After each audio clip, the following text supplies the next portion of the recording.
Hi there, this is Gershen-Siegel. This is the second part of the final project for ICM 522 at Quinnipiac University that I am doing with my partner, Kimberly Scroggins. She's already done the first part. Our project is about an unsigned independent band named J-Krak. And so I'm here to tell you the last half of blogs. Here we are. But I'm also here to tell you about a lot of the other stuff. Kim's already talked to you about Facebook, so I'm here to kind of give you the kitchen sink about everything else. But first, let's talk about a little bit more about blogs. Blogging was probably tied for being our second best platform, with our first being Facebook. And this one little extra piece of blog results that I have here are our followers. We've got 17 followers. And what was truly amazing is that more than half of them were not people who we knew, who were either classmates or family friends or anything like that. So out of 17 followers, and this is the most recent 7, 10 out of 17 followers were just, we had no idea who these people were, so they were presumably interested in the blog or in the band and what we had to say. And what was also very exciting for us is here are our 7 most recent followers, and 5 of them are these people who we have no idea who they are. And then when we get back to the the older results, the older followers, the ones who've been here a bit longer, there's 10. Actually, this cuts off to 9, but the 10th person is me. And so out of these 10 people, 5 are independent. We have no idea who they are. So while our figures might be actually getting our results might be getting a little slower, might be plateauing a little bit, we're getting much better quality followers. We're getting people who seem to be just interested in following the blog or the band. But let's move on to some wedding research on Twitter, because what we did was we started to move into the idea of talking about weddings and wedding music and wedding dances, because the wedding season is going to be upon us very, very soon. June is by far the big monster month for weddings, and May is big too. So we wanted to get geared up for weddings because the band plays weddings. This is the biggest time of year for the band. And of course, with the summer coming as well, it's also going to be a big time of the year for them for doing other gigs. But we wanted to concentrate on weddings because weddings are also, lots of people are interested in weddings. And as you can see here, mentions of wedding music are in the dozens per hour on Twitter. So Twitter is just, to me, it's all over the place with weddings. Social sentiment was out there. Excuse me. Social sentiment was very good. It was mostly either neutral or positive, and there were lots and lots of mentions. It just kept going and going and going. All of these mentions of weddings. Now let's go to Twitter. Twitter proved to be a very good platform for reaching influential persons in the music business, whether they were bloggers, radio stations, or perhaps fellow artists. And of course, anybody who's just plain a fan of music. We used the music scene hashtag. That proved to be much more popular than the Rhode Island music hashtag. And some of that could potentially be length related, but it's also because music scene was a lot more generalized. It was considerably more versatile. I followed it. I tried to use it in as many tweets as possible. Twitter was also extremely useful because we followed a number of lists, and we made our own as well. Now, our results with Twitter, we felt were good. Twitter, I would say, ties with the blog as being our second best platform. Our followers are still not exceeding our following, and we'd like that we would like it if those numbers switched. We prefer that, but we're still doing pretty well, and our increase in followers has been relatively constant, and that's always good news. Our hourly clicks were even better. Now, hourly clicks, it kind of got cut off at the bottom, but what I wanted to talk about with the hourly clicks is that we used the hourly URL shortener everywhere. We didn't just use it on Twitter. So while hourly is showing up here from Hootsuite as being a Twitter result, this is actually result for everything, because that big green bar all the way at the bottom, the really big one, that's actually mentions from Facebook. And then the second biggest green bar is mentions from just completely offline, off either Twitter or Facebook, and so I'm pretty sure that those are blog style mentions. And then Twitter is actually the second smallest of those green bars. And just Hootsuite, just in general, by the way, I have to say Hootsuite was the greatest idea ever. And I really want to thank Professor Hong, particularly for giving us the opportunity to become Hootsuite certified, because we both took the opportunity to do that. The big thing that we found with all of this is that you need to be as organized as possible. And Hootsuite was marvelous in helping us get and stay organized. And by becoming certified, it was a lot faster and a lot easier for us to just find whatever we were going to be looking for.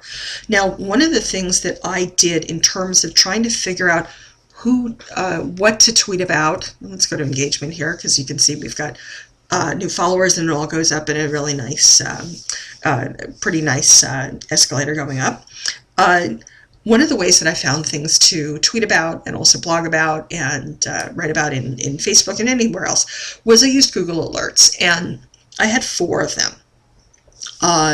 Rhode Island Music, Rhode Island Rock, so as you can see there was a lot of overlap, New England Music, and the thing about New England Music is that got me what turned out to be the greatest thing to tweet and blog about, which was the acquisition of the Echo Nest by Spotify. These are both music technology firms, and they are both in Somerville, Massachusetts. So they came into our idea of looking at the New England music scene. They were exactly there, perfectly in the wheelhouse. It was an interesting news story, and a lot of people were writing about it. So we used the Oreo cookie strategy by taking other people's blog posts and articles and tweets about this, and I would put our spin on it before and after. I would give people credit, and boom, there's your content, and it kept coming out. And what was really interesting to me is that I actually found that our title, which was used with someone else's title as well, because we were essentially commenting on their work, was the phrase Spotify versus Beats, and that's the Dr. Dre Beats program that's coming out. That phrase, Spotify versus Beats, we rank in Google for that. All right, so that got pretty interesting. But all of those Google alerts, they were terrific. They gave me news, I want to say, about every 30 hours. I had them on a daily basis, but I didn't always get news every single day. And they proved also to be extremely valuable in terms of getting and staying organized and getting content that would be constantly streaming out. Now, we moved on, and we were told, go to MySpace. We went to MySpace because everybody says you should go to MySpace. It seems to be the place for musical acts online. Problem is, our results were mixed. There was no way to truly engage potential fans except through uploading music. But the band's music was already either on YouTube or it was on sale on iTunes and other places like that. And the other thing I want to say is that unlike a lot of the other teams, we had what was essentially an actual client. We had to run some of this stuff in front of the band. We had to tell them, we're going to be putting this here, we're going to be doing that, and they really didn't want their music to be going up for free because they were trying to sell it. So we couldn't just throw free music onto MySpace and say, here, come listen. So there really wasn't much of a connection. And as far back as 2010, MySpace was already being seen as no longer being a social space. And I think that some of that has to do with the acquisition of the company by Justin Timberlake. He's attempting to bring it back, but it seems that he's trying to bring it back and make it into more of just a music streaming type service along the lines of Pandora or perhaps a Spotify if you want to get local, versus being a musical version of Facebook, because they realized that they couldn't compete. Now, our best bet was to add links to our other presences, so we did that. And we did get a little bit of engagement on MySpace. We were very surprised. We did see a small level engagement because our homepage was clicked by other users. But one thing, I know it's a little difficult to see here, that I took this screenshot on the 21st of April, and here today it is the 30th of April, and those figures have not changed. There is no more engagement. It's done. And this is despite the fact that I've added more stuff onto MySpace. So MySpace just wasn't the place to go. So instead, we decided that because MySpace didn't seem to have any means of engaging users, that we were going to go to Google+. While the potential for engagement was vastly improved, it really did not give us much when it came to the community. And one of the things I did relatively recently is I started to try to follow a lot of people who I thought might be interested in music, and perhaps there will be some engagement later. And so I would caution maybe that there should be some patience. Right now we only have one follower who is from our class, thank you Brianna, but it's early, and so possibly a longer term experiment would be more successful. However, and by the way, here are Google Plus results, which are pretty bad, but however, Google Plus's results are not just measured in community engagement, they are measured in search placement, and this is where Google Plus shines, because look at this. This is a search just for J-Krak with the hyphen. We have 5 results here, and now the first 2 are not us still, but the 3rd and the 4th are, and the 5th is a link directly to Justin Krakowski himself.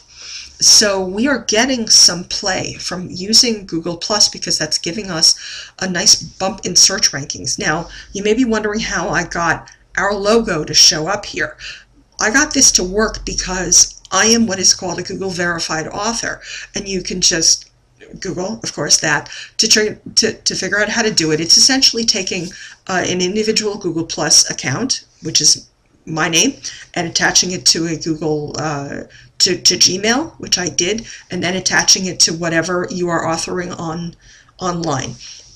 And then Google shows a logo, or if you have a profile page, and in this case it's the logo, and it shows it really nicely in the search results, and as you can see, they just pop. Now if we look at J-Krak RI, we also get some play here. Twitter shows right up at the top, and as you can see, there is no logo for that, but that's okay. Then there's probably our biggest tweet. Then the next one is In the Studio, new song in the works. This is Google Plus, which is pulling right from our blog. This is Kim's blog post, I might add. Then there's J-Krak Rhode Island on Facebook. That's our Facebook page. And then the last result is not us, but to have the first 4 out of 5 be us is fantastic, because this band wasn't findable at all. It was a treasure hunt to try to find this band. Justin Krakowski even got a boost. This is the first page of results for just his name. There's no quotation marks, there's no qualifiers such as Rhode Island or music or anything of the sort. I did have to kind of cut off the top because it was showing pictures, and that was so you couldn't see towards the bottom. And so here is we are result number 5, and this is, once again, this is Kim's blog post, I might add, that is being mirrored into Google Plus, and there it is again with the logo, so it pops and it looks really good. Analysis. Lessons learned. MySpace was not the place to go.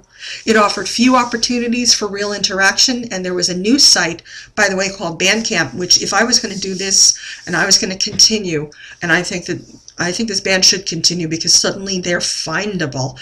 I think that they should definitely look into Bandcamp as being a possibility. Facebook, Twitter, and the blog absolutely best served our purposes. They fed each other over and over again. Twitter was great for engaging people who knew what they were talking about in the music business. Facebook was good for reaching our fans. The blog was good for getting out our opinions and our research and our information.